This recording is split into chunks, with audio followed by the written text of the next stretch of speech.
He said that the CIA did not deliberately mislead Congress, and at the same time he said because listen, I thought they did some CBC rated. What happened was they got useful information from the people that were subject to these enhanced tactics. Many believe them to be torture. The problem is they don't know whether they got that information because they were tortured or just because of the other means that they were using them. An important distinction that he made over and over again. Some agents went too far. That's Lindsay Duncombe in Washington. Correctional Service Canada says it won't implement some of the recommendations of the inquest into the death of Ashley Smith. A 19-year-old died 7 years ago in a women's prison in Ontario. She strangled herself while guards stood outside her cell. They'd been ordered not to go in unless she'd stop breathing.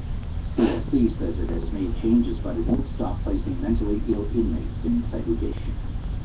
It was another bumpy day for the price of oil. West Texas Intermediate traded down again, closing at $59.95 a barrel.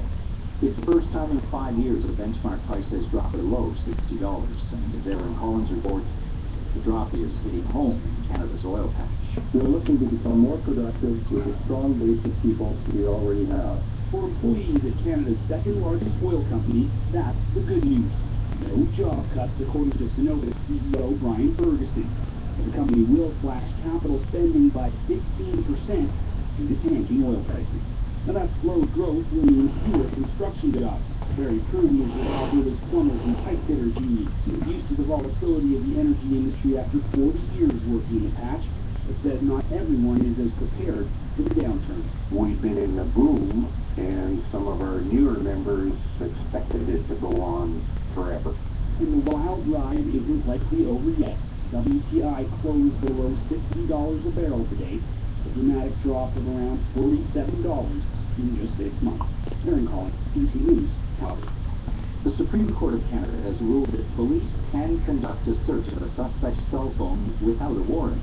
But the court says I think that is the stupidest thing I've ever heard, how police can suspect a person's phone while a warrant is being issued. Found incriminating text messages on a mobile phone after taking 2 suspects into custody.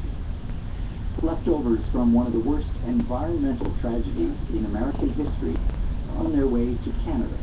Truckloads of waste, toxic waste from the notorious Love Canal, will be driven from New York State to a disposal site in Ontario. James Murray reports.